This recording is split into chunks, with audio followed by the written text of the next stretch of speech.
Senator Watson and Senator Eccles. We've got some. I know we got some more folks that are headed this way. We've got some other committee meetings going on.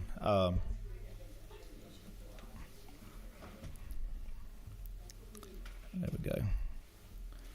Kind of weighted heavy on this end. Yeah, there you go. This is a full vote. Yeah. I don't think so. I'm on the wrong side. Oh, Lordy. Thank you. Who's the fellow with the cowboy hat? I'll introduce him here in a minute. All righty, we're going to call this meeting of the Senate Agriculture and Consumer Affairs Committee to order. I'd like to start off. I have not, let's see, Senator Hatchett, you want to say a prayer for us as we start it up? What number are you, Senator? 6? Okay. Let us pray. Dear Heavenly Father, thank you for allowing us to gather here today. Please continue to speak to us and through us as we do the work for your people. In Jesus' name I pray. Amen. Thank you, Senator. Yes, sir. Well, it is, we appreciate having our distinguished Commissioner of Agriculture here, a great friend of ours and to every farmer in the state of Georgia.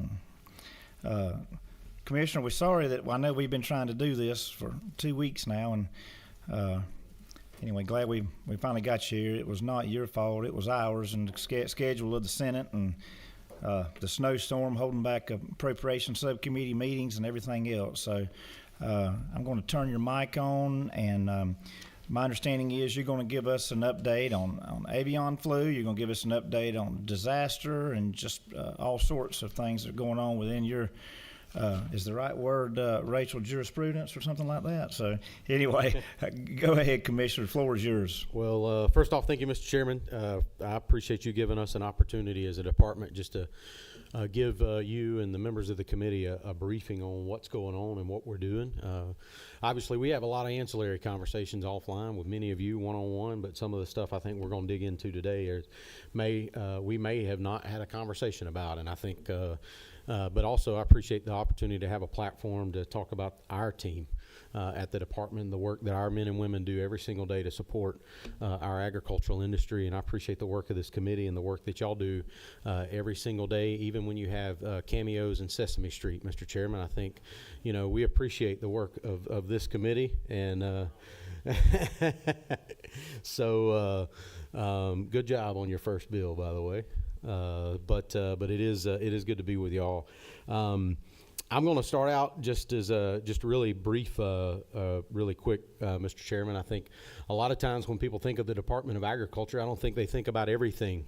And I'll have it on the screen, but you also should have a copy in front of you. But as an agency, we have about 22 different divisions under our purview. We issue over 70 different types of licenses every year. We issue about a little over 85,000 licenses in over 70 different categories that we do as an agency. From a funding perspective, about 80% of our funding comes from the state. About 20% of our funding comes from the feds. That's through matching dollars in our meat inspection program. Some of that is 50-50 funded. We also have some 75, 25, 80, 20 slots in our pesticide programs and other positions like that. And I'll be honest with you, Mr. Chairman, we've been having some interesting conversations with our friends on the federal level. We started those this past fall, and there was some conversation this past fall about pulling some of those back. We don't know where it will be with the incoming administration. We haven't. We're working and waiting to hear where those are. But we're obviously working through that, and that's definitely something we're paying attention to. I think the other thing when it comes to our agency, especially when you look at our budget, I think a lot of people see our budget and see a number, but don't realize how many attached agencies we have and how much pass-through money there is at the department. So things like the fairgrounds, the Agricultural Exposition Authority, that is an attached agency to us. It is funded by the General Assembly through the Department of Agriculture. All of those funds are passed on from us to that authority. The Poultry Lab is and both the poultry lab and as well as the vet diagnostic labs are pass-through entities as well.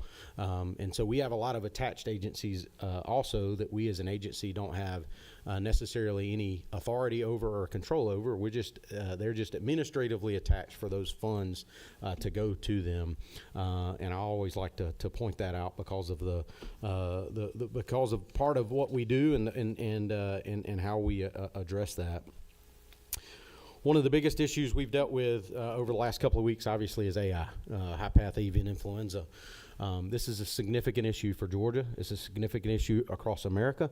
It is a global issue that we're dealing with all around the world, but it's definitely hit home here in America, and it's hit home here in Georgia. We had, for the first time ever, a detection in a commercial poultry flock. We were informed of that on January 16th. This particular flock in this particular event, as I said, was the first detection in Georgia, and we join now over 35 different states that have had commercial detections in their states in poultry. We were told this about 4:30 in the afternoon on that Thursday, and we immediately stood up our emergency operations center, which I stood up at the department. The department has not had one of those, and we knew that was something we needed to have to ensure we had the capability to respond to agricultural related emergencies. And so we stood up the emergency operations center for that purpose, and this was the first time it was utilized. And so our team got in the emergency ops center. At some point would be happy to show y'all that particular arena or that area. And we went to work. In less than 5 hours, we had the first boots on the ground in Elbert County. By that following morning, our law enforcement team had it completely secured. We locked down the road in and out. If your name was not on a list, you didn't get by them, and if you weren't properly decontaminated, you didn't get back out. So we secured it. In less than 48 hours, we had it completely contained, and depopulation was completed. We had a quarantine of every farm in the 10-kilometer radius, 6.2 miles, done within less than 12 hours. That's over 103 farms.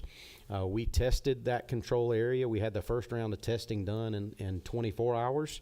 At times, it was over 150 different people that were involved in this particular response. And we worked this for a little over 3 weeks. And I'm proud to say that as of last Monday, we lifted the control area and the poultry suspension across the state because all the testing of about 50,000 birds all come back negative. And that's in due no small part to my team, industry, the poultry lab, as well as other state partners. The Georgia Forestry Commission stepped up and helped us in some ways that we needed some additional assistance with resources, and our emergency management team did a phenomenal job with our operations staff at the department in getting this addressed as quickly as possible. We're not resting on our laurels. We are definitely keeping this a high priority, and we will ensure that we keep our guard up because it's critical that we do that. And our ability to respond to those ag emergencies is critical, and you will hear me talk about that in our budget presentations, and I'm not going to dive off into that here, but it's definitely a key component for us to be able to have that response, is to have those resources to be able to do that as well. In regards to, obviously, I'll Mr. mention this Commissioner, real quick. Yes, sir. Just real quick, I'm sorry. Just for members of the committee that may not know, do you want to, obviously agriculture is our number one industry. You want to share with them what percentage of our number one industry, poultry? Yeah, so that's a good point, Mr. Chairman. So ag is our number one industry. It's an $84 billion industry in Georgia. Of the $84 billion, poultry makes up about $30 billion of the $84 billion. So it's a little over a third of our economy, our ag economy. And so it's a significant part of what we do. And so it's a big part of our backbone of our economy. So it's critical that we address this issue. The other thing I think is critical in this too is we test the commercial poultry flocks constantly, which is part of the reason we caught this issue in Elbert County. We test them. Those birds cannot leave that farm unless they receive a negative AI test, and I think that's what's critical in this situation is we test all of those in the commercial flocks consistently to ensure that we don't have any AI cases. Biosecurity is critical. Obviously, we're going to be ensuring we're working with industry to step up our biosecurity protocols, and our state vet and our veterinary team will be helping with that. And so this was a all hands on deck effort by everybody involved, and it's obviously it's a big part of our economy, which is why it's critical that we work to address it. The other key thing here too is across the country, AI has impacted about over 150 million birds have been impacted by AI. In Georgia, that's about we have only had about 210,000 impacted. So I think that speaks to our work as a state, as industry partners, as Poultry Lab, as well as the department, in ensuring that we're addressing those biosecurity protocols. So I think that's a critical component. Obviously, egg prices have been impacted by AI across the country, and that's a significant part of the reason egg prices are where they are. But it also, I'll tell you, from an agricultural perspective, it is definitely an issue for our farm families and those that are impacted on the farm level, but it's given us an opportunity to tell our story of how things that happen on the farm, how they directly impact kitchen table issues, and I think AI has shown that. So yeah, if there's any other questions about AI, Mr. Chairman, I'd be happy to talk about them, or we'll continue on some other topics. Turn my mic back on. Yes, sir. We have Senator Estevez was first there. Thank you, Mr. Chairman. Commissioner, good to see you. Yes, sir. Good to see you. I have a question about modeling and the future with AI. My concern is that it's jumped to different animals, may have jumped to humans across the country, and that we may not we're feeling the impacts already, but the bigger impact will come next year as the different strains mutate.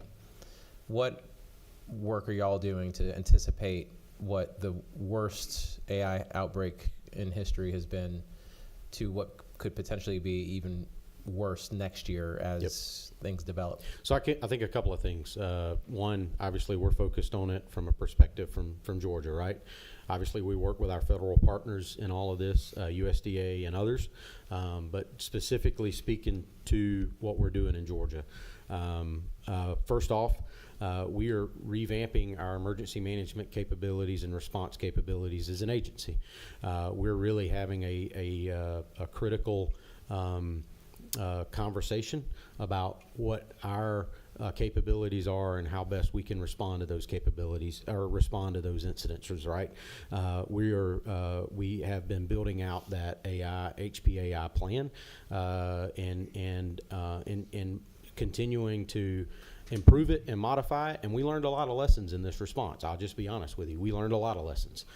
Some of those lessons learned were some of the things that we learned were honestly, which is why we're asking for some additional resources, is equipment needs that we would need as an agency to ensure that we could respond as quickly as possible to address that particular issue if it arose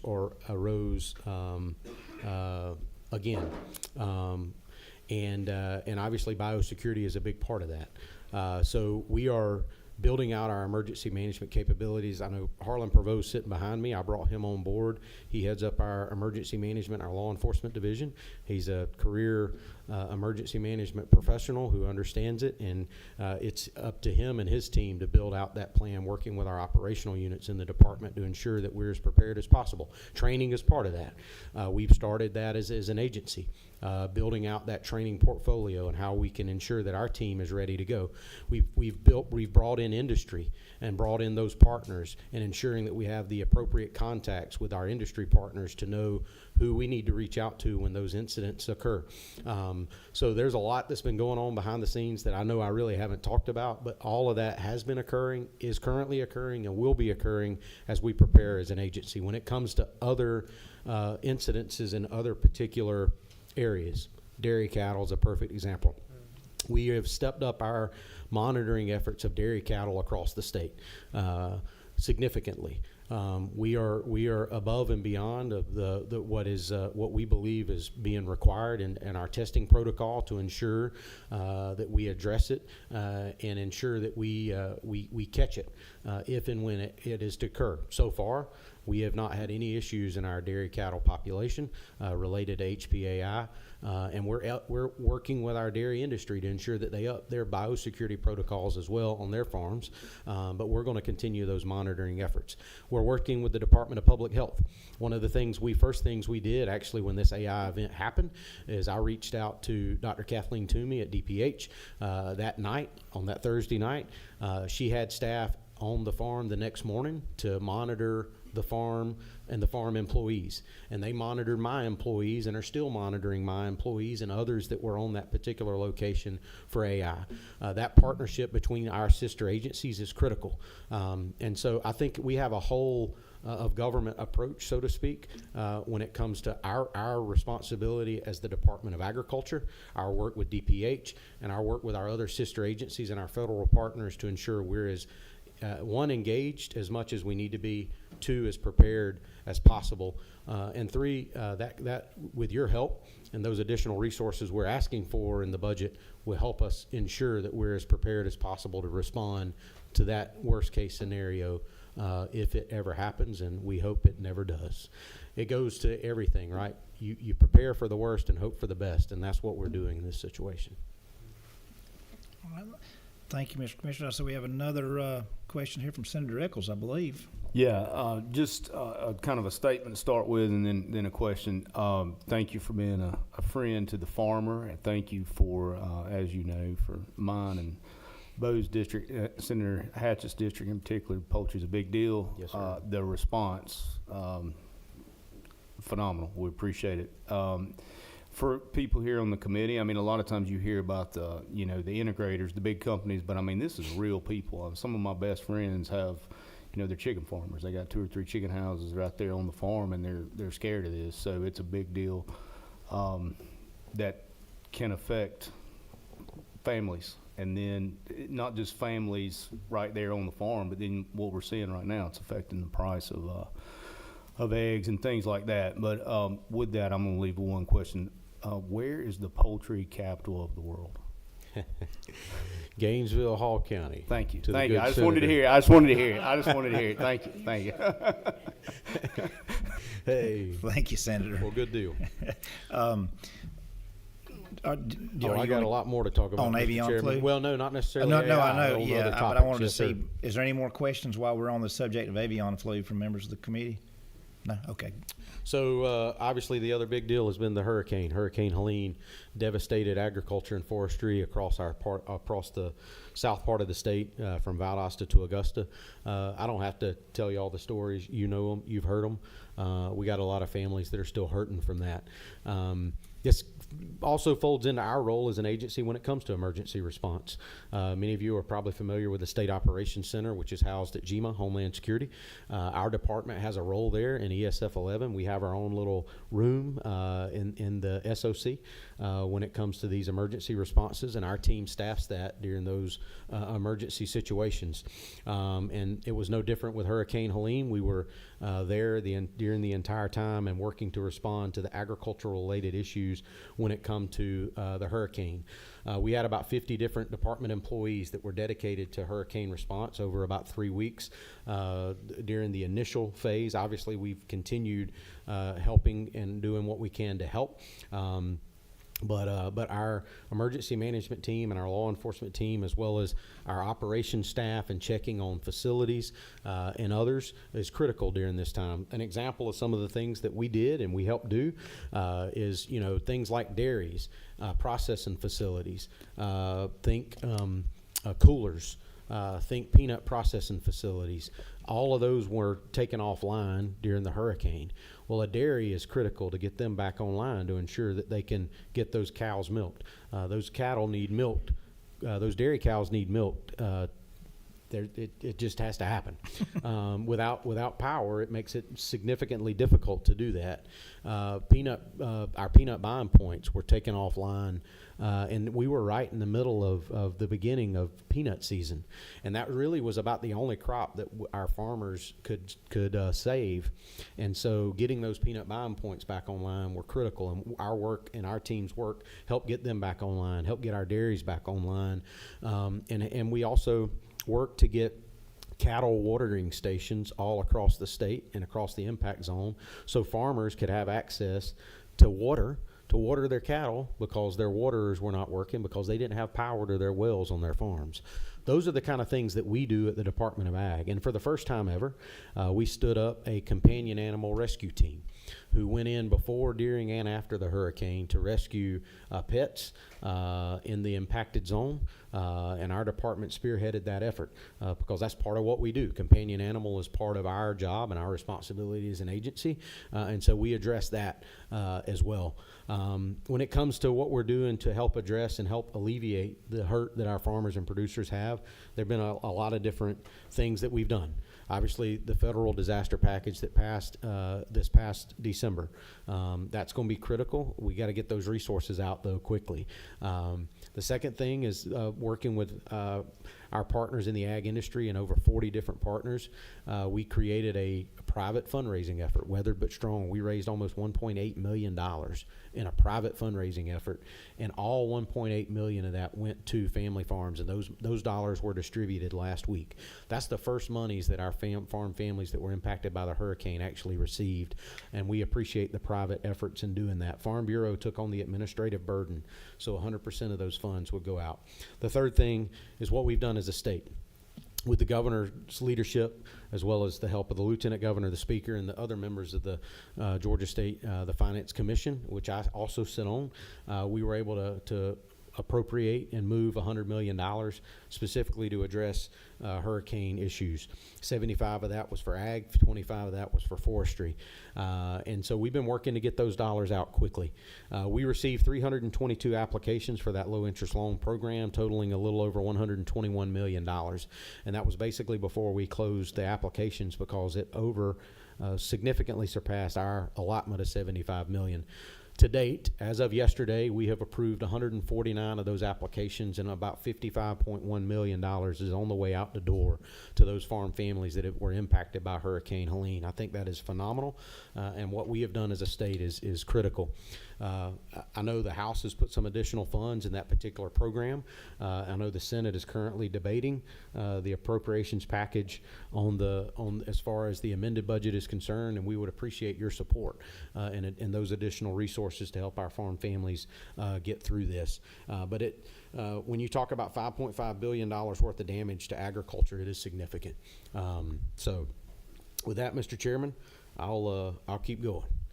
Do we have any questions as far as from members of the committee as far as the hurricane? Or I have a question, Mr. Yes, Commissioner. sir. Have you heard any news of what kind of funding we may be looking at on the block grant portion? We have not got any information on what that will look like. We've been asking that question since December, actually, and we've yet to get a clear answer on what that's going to look like. But we are prepared to implement that block grant as soon as we get information and as soon as we get those funds.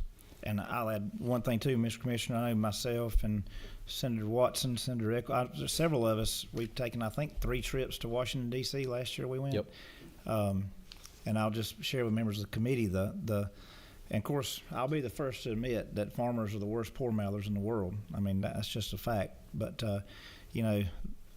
the first 2 times we went, I felt like maybe our message was not being taken quite so seriously. But then there were about 50 bankers from the state of Georgia that were ag lenders between the second and third trip that went to Washington, D.C., and they told our delegation just what the facts are on the ground as far as the finances currently of our farmers. And I felt like, maybe you would agree with this, that last trip, they were much more receptive. Yes, sir. Yes, sir. Yep. And I think we got our message across. appreciate their help in getting the ag economic portion included in that disaster package, because that was a critical part of that. And I'm going to speak to the ag economy briefly in a little bit, but yes, sir. If you don't Definitely. mind, Mr. Commissioner, we I'll have hit a on question that. from, I think it's from Senator Watson. Is that correct? Okay. Thank you, Mr. Chairman. You might need to get with me offline on this, but I know 19% of your funding is federal, That's right. and there's been a lot going on up there, and got some folks texting about USDA programs. And is any of your other funding that comes from them impacting how you operate now? And I know there were some RFSI grant funds and correct. stuff, programs that still have not come down. Is that impacting operations? At this point, our operations have not been impacted, but obviously, Mr. Chairman, we're definitely concerned in any regard in that particular case, especially when you talk about those RFSI funds, the way we support agriculture and the rural economy, and through those grant efforts, among others. And it's like I mentioned earlier, some of those conversations started this past fall under the previous administration in regards to certain federal programs, and starting to have conversations about rolling and cutting back their share of what they provide, and the efforts that we put in regards to certain programs. Those conversations are still ongoing.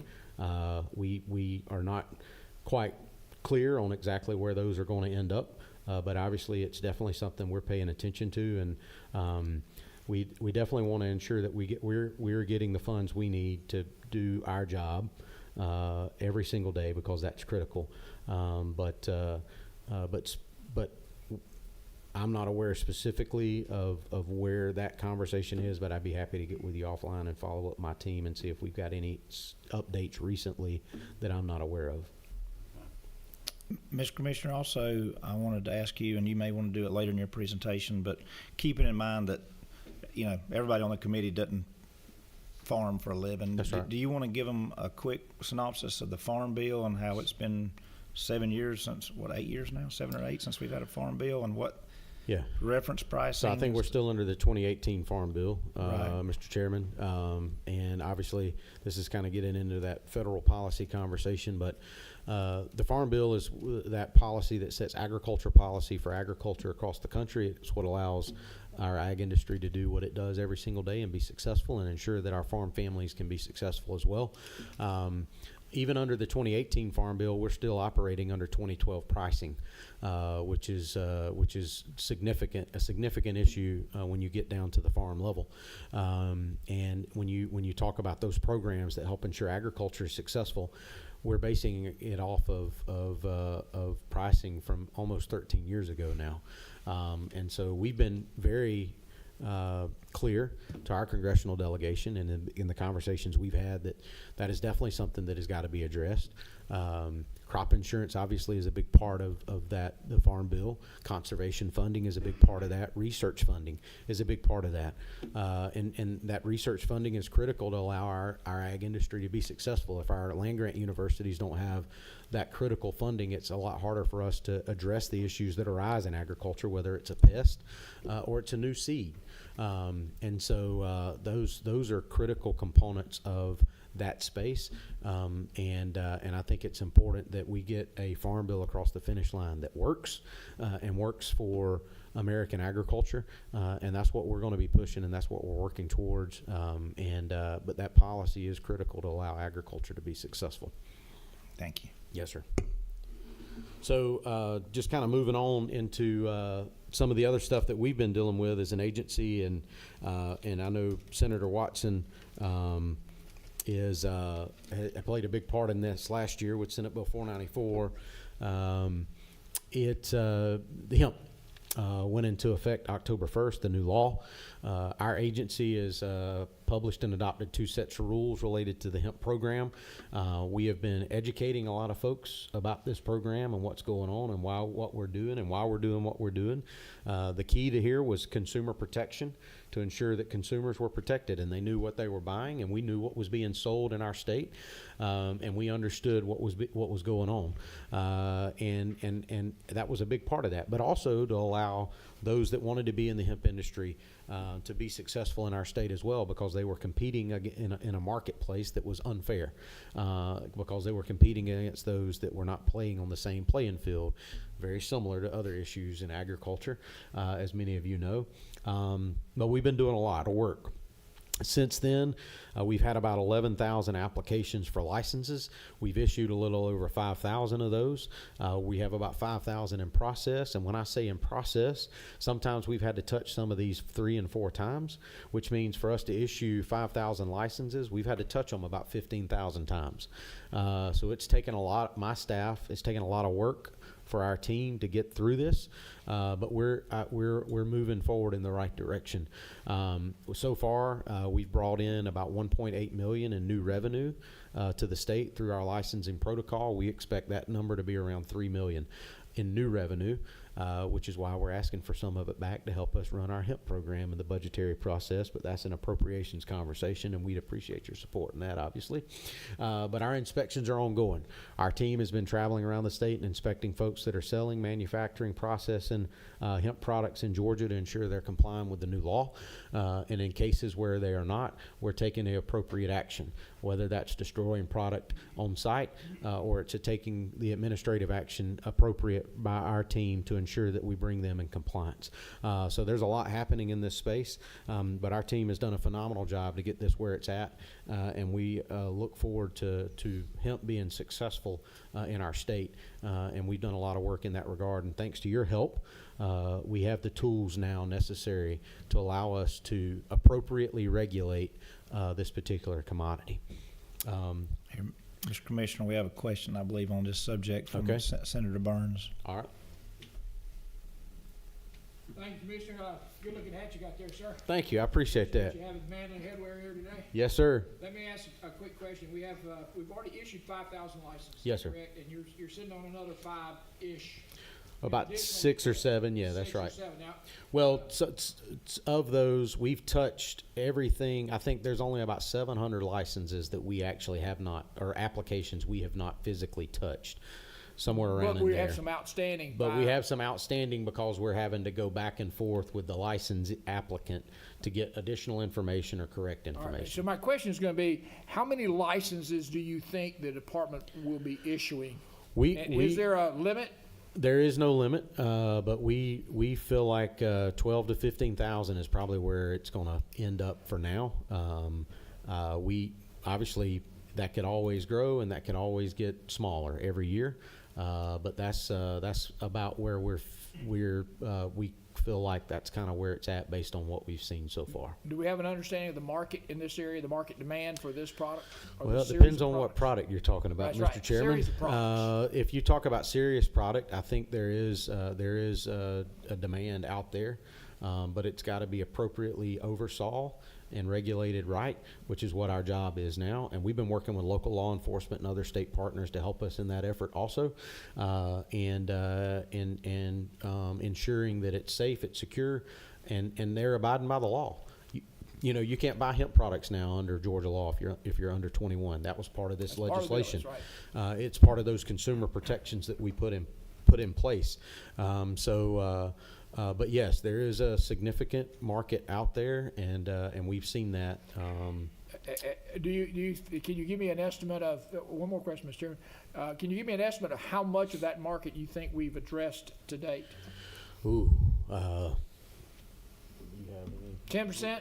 I don't. 50%? It'd be hard to put a number on that, Mr. Chairman. I do know, obviously, of the folks that we are licensing, we're ensuring and verifying that they're doing what they're supposed to do. Now, we're doing follow-up inspections to make sure that they're not they're abiding by the law. But we're also finding people that are not licensed and not filed applications.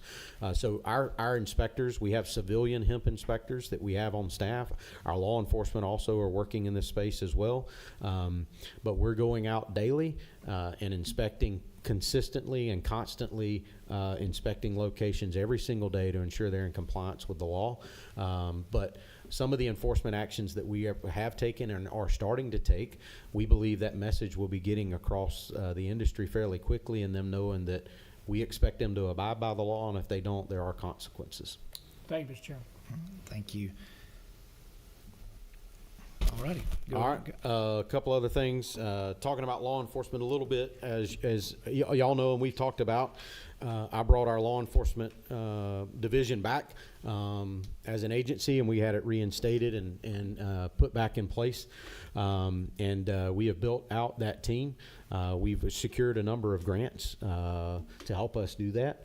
And so we're working to obtain outside resources to help us build our program, not solely reliant on the General Assembly, but obviously any additional resources we get always helps us ensure that we're continue to do our jobs. I talked about the Emergency Operations Center a minute ago that falls under our Law Enforcement Emergency Management division, but our team's been very busy. Since we've reinstated them, we've done a lot of good work.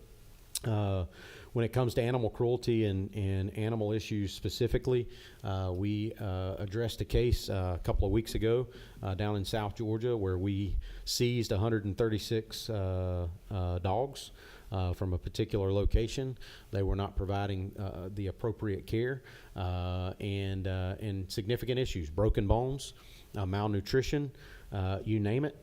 And our team worked to address that. And those are the type of things that our team is working to address when it comes to these issues. We are working to address all types, and we're constantly in partnership and conversation with local law enforcement all across the state to help address those issues even at their level. Another case that we worked recently was a horse theft case, a horse theft ring actually.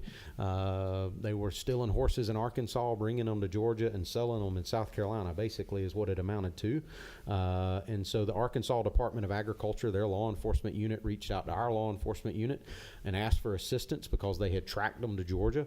Our law enforcement team jumped on it quickly. In less than a week, we had found the perpetrators and we had found the horses.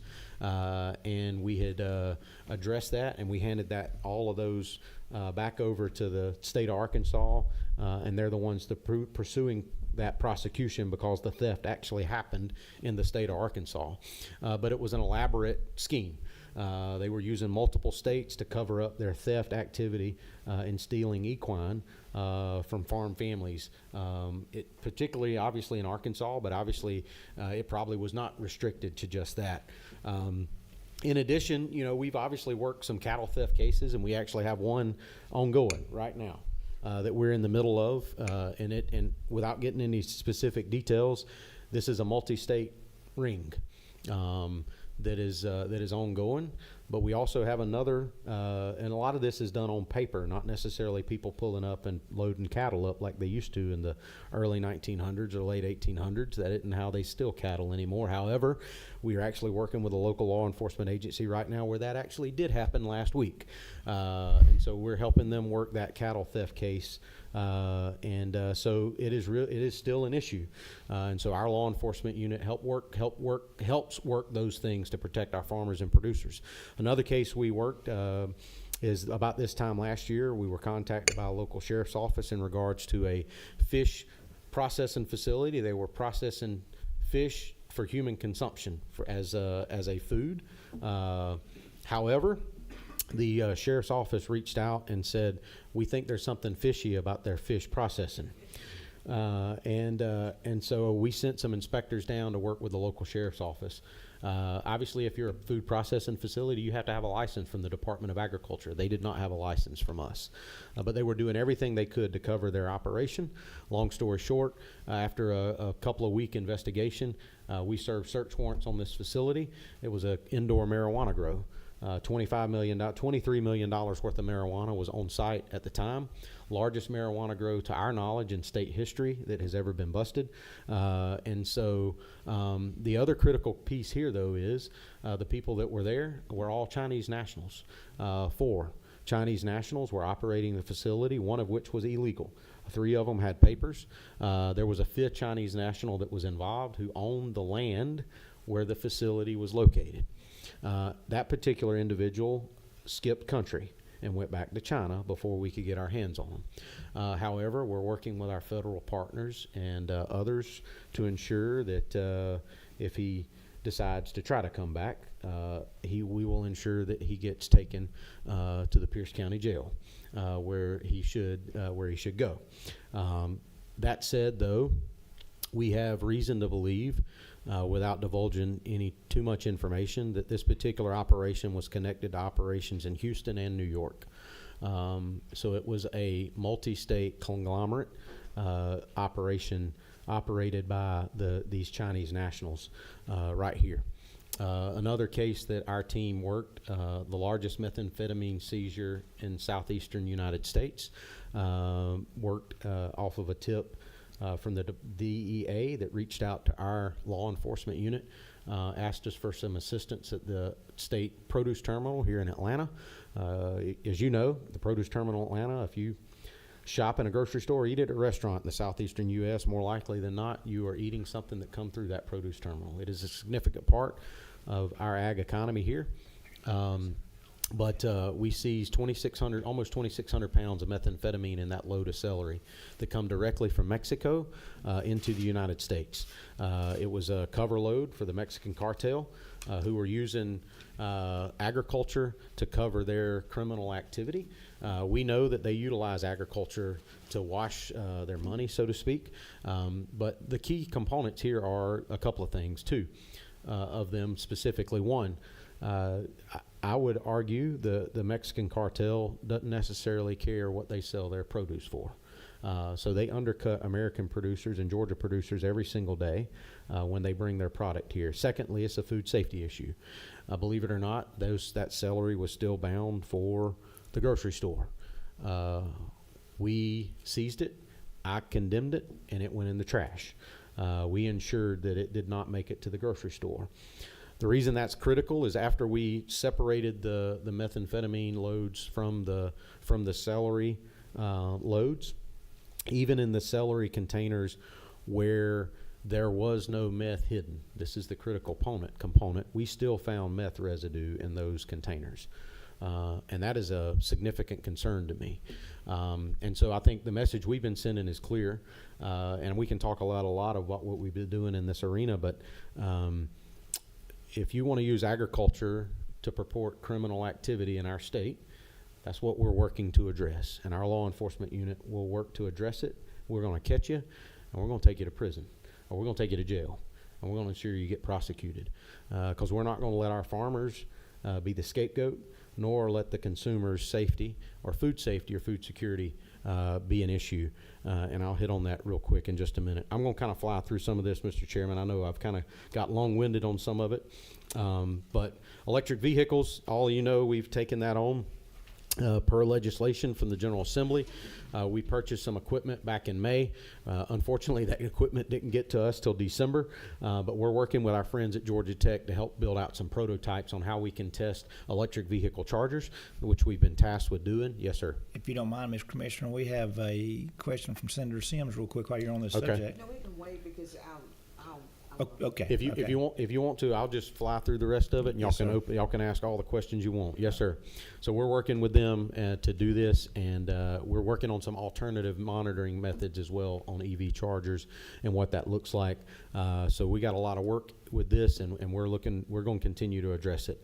As y'all know, last year we helped fund the Farmland Conservation Council. We have stood that up. Council members have been appointed by the governor, lieutenant governor, and the speaker, and myself. We have had a number of meetings already. We're working through the rule process now, and as soon as we get that done, obviously we're going to start working to put out the applications so we can start protecting farmland here in the state of Georgia for agricultural purposes. And thanks to your help, we were able to get that done and get some partial funding, and we're going to work to obtain other funding to ensure that that continues to be successful. But this is definitely a priority to protect ag land for ag purposes in our state, and we appreciate y'all's help with that. A few other topics really quick, and I'll knock on these fairly fast. State of the ag economy, it's no secret that agriculture's been hit pretty hard. Over $40 billion decrease in net farm income in the last 2 years across America. We've seen record input cost, record inflation, interest rates, suppressed commodity prices, and as well as when you look at us as a nation, we've become more dependent on foreign sources of food. We have the largest agriculture trade deficit we've ever seen in American history right now. Those are significant concerns of mine, and it definitely plays into the ag economy and where we are. Our farmers and our farm families are definitely hurting. As it's been said, farmers can take they can take some high prices, they can take low commodity prices, they can take a hurricane, they can take a flood, they can take a freeze. They just can't take it all in 1 year. And that's basically what's happened over the last 2 years, is we've been hit with all of that at the same time, and it's really put our ag economy in a significant place.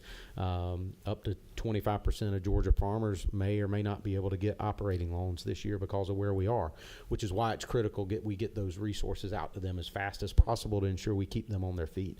Another issue, obviously, is H-2A, the labor issue that we see in the adverse wage effect that is impacting farmers right here in Georgia. It's a 30% increase in the last 3 years, from a little over $11 to a little over $16 now. That's a significant impact on our farm producers.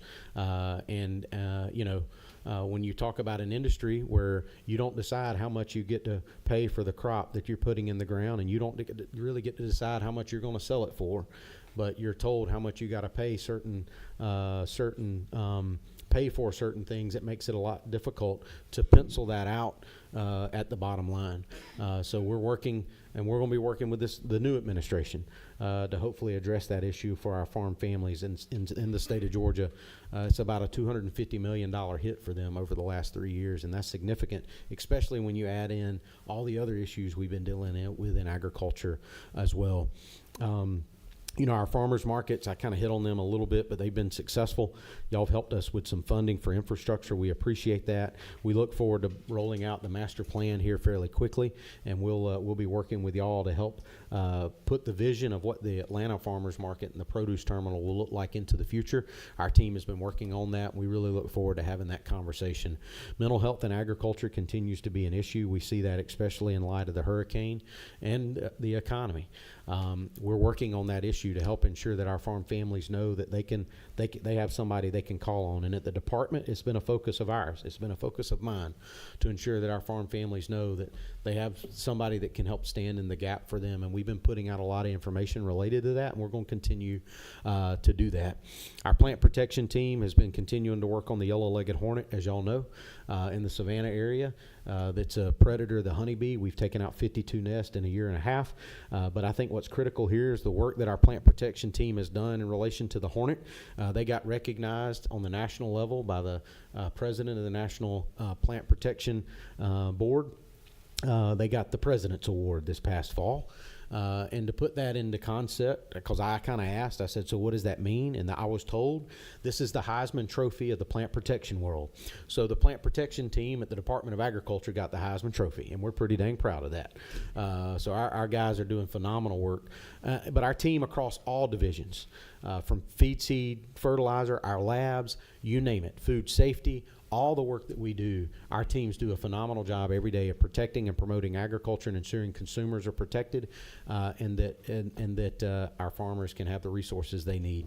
In Georgia Grown, we're opening our first Georgia Grown store on Jekyll Island later this summer. we're looking forward to that. We're also opening our second Georgia Grown Innovation Center in Albany, which I think is going to be a phenomenal opportunity for us to continue to build opportunities for Georgia grown businesses and in the agricultural sector. Our Feral Hog Task Force, for those of you, especially in the row crop agriculture, you understand how important this is in addressing those issues and issues related to feral hogs, but deer are part of that, right? And so the task force is a partnership between us and DNR, the University of Georgia, and our conservation districts in soil and water.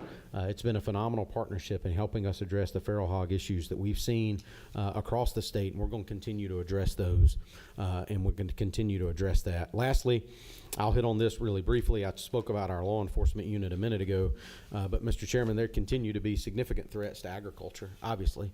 Not just about the economy, not just hurricanes, not just tornadoes, not just freezes, but we have threats from all sectors. In the age of artificial intelligence, in the age of computer systems, cybersecurity is a significant threat to agriculture now, where we're seeing where things are going. With automated technology and precision farming as it comes online, that definitely becomes something that we're paying attention to, that our team at the department continues to pay attention to, because any way that they can disrupt the food supply is definitely something that we're watching, and we know that they do because we have examples of where they have done it, and we are continuing to watch that every single day. Obviously, espionage is one of those examples. Our foreign actors that aren't necessarily our friends utilize that to steal seed technology. They've utilized it to steal other technologies, and that's something that we're paying attention to, and we're going to continue to watch to ensure that that doesn't happen here in the state of Georgia. Bioterrorism and agri-terrorism is something that is keen concern to us, to ensure that our food supply continues to be safe, and they don't utilize it as a means to an end, whether through terroristic activity or otherwise. We talked about drugs being smuggled in and the utilization of that. So we've been doing a lot to help step up those efforts. We've actually brought on board an intelligence analyst that helps our agency keep a tab on those particular cases. We work very closely with our federal partners, the FBI, Department of Homeland Security, the DEA, and others. We have participated with them in a number of briefings, both closed door and open door briefings. Our team has been working with the FBI and attending different seminars that they have specifically related to agriculture, and because its role in our critical infrastructure as a nation and its role in our nation's national security. And we're going to continue to ensure that we build out those efforts to protect our industry. So with that, Mr. Chairman, I'll be happy to take as many questions as you have, but I'll close with saying this. I don't think that most Georgians realize what we do at the Department of Agriculture. And I don't think most citizens understand the complete role that we have as an agency and the job that we do every single day.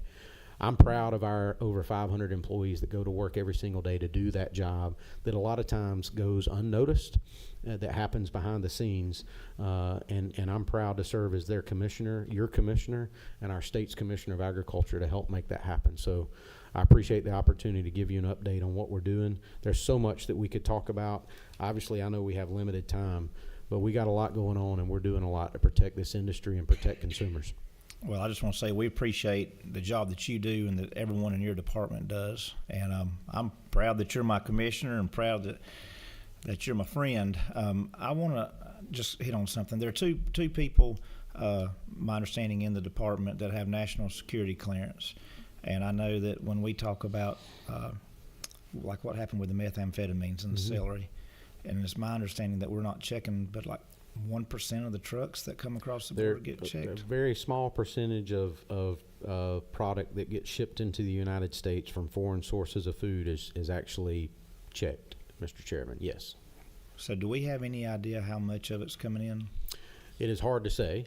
Obviously, our friends with the Border Patrol, our friends who in law enforcement and federal partners that work in those particular sectors, both at the ports here in Savannah and in Brunswick, as well as along the border. They work hard to ensure that they can intercept those particular loads. Unfortunately, as evident in the case we had this past fall, some slipped through the crack. And so So we continue. That's why I think it's critical for the partnerships that we have as an agency with our other partners, state and federal and local, that we continue to build out those partnerships so we can ensure that we stop it as quick as we can, to address it as quick as we can, and that information sharing is critical. And that's part of what we do as a team too, is sharing information across agencies and ensuring that we are as up to speed on the ongoing threats to our industry as possible. Thank you, Mr. Commissioner. I got Senator Sims. Thank you, Mr. Chairman. Commissioner, I just want to say how very proud we are of you and your department. Your department is the busiest department in the entire state. And it's, as you say, a lot of citizens just do not understand everything that encompasses ag. Yes, It's a very, very broad area that you cover, and we're just so appreciative. You are laser focused on everything that happens, everything that's ag, and we're just so appreciative of it. And you're not slowing down. You're No, ma'am. speeding up. I And, am. but we don't want to wear you out Understood. before time. You're Yes, just very, very good at what you do, and we appreciate you so, so much.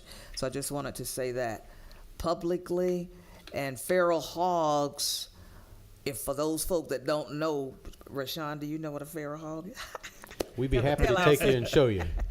We have to tell, and we have farmers. I have farmers that have to plant 1, 2, and 3 times in one, just one planting season, because those hogs will come in overnight and destroy their entire fields. They will. Dig them up. And the deer will come in and eat the crops. Yep. Just like they ate my flowers 2 years ago. So anyway. right. Thank you so much, Commissioner. Well, thank We you, just Senator really, Sims. really appreciate you. But it's really my team. And I'll give you an example. They have good leadership. Well, I appreciate Leadership. that. Monday, I spent time with our structural pest team under some houses, inspecting pest control issues and pest infestations. And, those are things that we do at the department that most people don't even know we're involved in, right? And so I was yellow-legged hornet, yes, ma'am. And we have the spotted lanternfly now. That's an issue in our green industry here that was found in Fulton County. But it's a phenomenal opportunity I get every day to work with some great folks. And Monday is a perfect example, as I was under those houses with our team in significantly small crawl spaces as we're looking at termite issues and fungi issues on wood beams. And, that's a perfect example of what my team does every single day. And I get to work with some of the greatest folks, and I appreciate the efforts of our team. But I've rolled up my sleeves, though, to understand everything that we do, and that's a perfect example. I'm not afraid to get my hands dirty, and especially crawl under their houses. It doesn't bother me. If our team does it, I'm going to do it too. So, Thank you. We have a question from Senator Anderson. Commissioner, I want to echo what Senator Sims said, that, you're a man that wears many hats. yes, sir. You're right. Hey, I got a gray one, a black one. But we want to thank you for what you do, and not only you, but your staff. Yes, sir. One little question you brought up about the farmers market. Could you tell us what phase we are in the farmers market in Atlanta, and then when do you think it'll be completed? So where we are in the funding that y'all have appropriated, last year you appropriated 37.5. There's almost 37.5 in the governor's recommendation in the amended budget that y'all currently have in the Senate. The House agreed with that. With the 37.5 that we had last year, that y'all appropriated last year, we've been rolling through that, mainly infrastructure. So think water, sewer, electrical lines, the backbone of what needs to be done at the farmers market to get it into a position for an eye toward the future. Stormwater detention, all of that has to be done, and so a lot of it, unfortunately, you won't be able to physically see with your eyes, but it's definitely projects that needed to be done, because we're working with water pipes and sewer pipes that have been out there for over 50 years. So we're replacing a lot of that infrastructure, and the additional money, if appropriated, we'll continue in those efforts. Last year, you appropriated us $100,000 to study our plans and the future of the market. We are going to look forward to rolling that out to you and what our vision is for the Atlanta Produce Terminal moving forward. Our team has done a phenomenal job of putting this together, and we look forward to working with the General Assembly in helping us obtain that vision of making it a 21st century marketplace for wholesale market, for retail market, to ensure that our ag industry is successful here in Georgia, but also we continue to do what we do as the produce terminal of the southeastern United States. We look forward to bringing y'all in and laying that plan out for you, but that's currently where we are. Awesome. Thank you. I want to say again, thank you, Mr. Commissioner. Thank you, your team, for coming today and updating members of the committee. I know we had some folks had other committee meetings. They had to leave here just a few minutes ago. But thank you for everything that you do and for putting the time in to, really, we take it for granted, those of us that, that farm, that everybody has the background, no more than we know. We're not experts in the insurance business or whatever it is. Right. So, thank you for that. And, we just really appreciate you. Thank you for your leadership, not only within your department, but in the state with our agricultural industry. You really are doing a great job, and I'm proud of you. I really appreciate am. it. With that, we're going to be adjourned. Well, I guess I could. Oh, yeah. Good little announcement. We got a little announcement. What, Lee? You talking about the Ag Committee dinner? Yeah. Oh, I've sent everybody texts. Okay. I just want to make sure. Lee, you were.